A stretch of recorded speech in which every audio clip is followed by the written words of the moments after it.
And with us now to break down the debate, the state of the race, Kristen, Welker, moderator of Meet the Press, and our senior Washington correspondent, Hallie Jackson. Good morning to you. Okay, were your phones blowing up? What are people saying from the various campaigns about how they felt their candidate did? Phones were blowing up on the phone till about 12:30 last night, including with allies of former President Trump who feel as though Kamala Harris threw out the bait repeatedly throughout the evening, and he took it over and over again. One ally saying that he not only came close to losing his cool, he lost his message. That's when you saw that moment in Peter's piece where he started talking about immigrants in Ohio eating pets and cats. And of course, that's something that officials there have said they have absolutely no proof of. And so they feel like it was a missed opportunity. I think there is going to be pressure on former President Trump, based on my conversations, to do that second debate. For her part, Vice President Kamala Harris came out. She did what she wanted to do, which was to get under Trump's skin.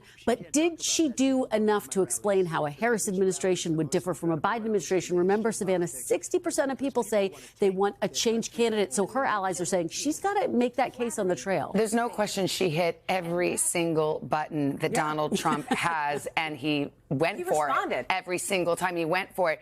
But voters also did want to hear the affirmative case of Kamala Harris.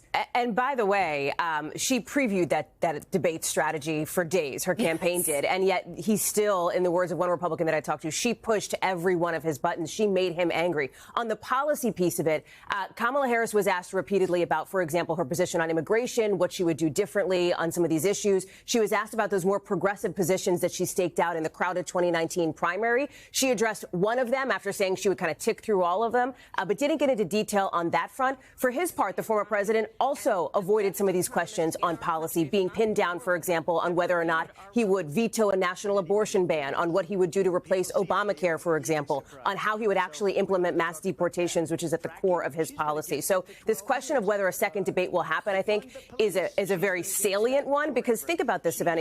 All of us were talking about the fact that about 30% of Americans say they needed to learn more about Kamala Harris last night, but so much of the attention was on former President Trump. The spotlight was on him because he took it.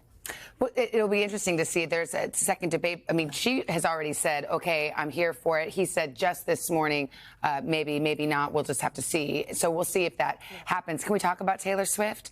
Just briefly. I mean, look, these celebrity endorsements, I guess it's a question of whether or not they matter. But as far as they go, this is the biggest one out there. She's got a huge platform. When she told people to register to vote years ago, 35,000 people went on vote.org and did that. She has a big platform. She has very loyal followers. I spoke with one campaign official who said they were surprised to see the endorsement. They didn't have a heads up. Obviously, they're thrilled. They're trying to link it to her debate performance. This has likely been in the works a little bit longer than that, based on what Taylor Swift has said. But it is a coveted celebrity endorsement, not an unexpected one, as a former president just this morning is making those calls into cable news, saying that he believes Taylor Swift is going to pay a price in the marketplace for this. Well, it will be interesting to see how far this endorsement goes, because there are celebrities who put out a tweet, and then there are celebrities who go out and try to register voters do all that kind of thing and do performances for the campaign. How much is she going to be involved? Undoubtedly, there will be pressure on her to go out and campaign and perform. I would just say that this all comes down to those young voters. Right now, Kamala Harris has a lead, but not as much as Biden had in 2020. So part of this is about ginning up support with that critical group. Kristen and Hallie, thank you so much. Hey, thanks for watching. Don't miss the Today Show every weekday at 11 a.m. Eastern, 8 Pacific on our streaming channel, Today All Day. To watch, head to today.com/allday or click the link right here.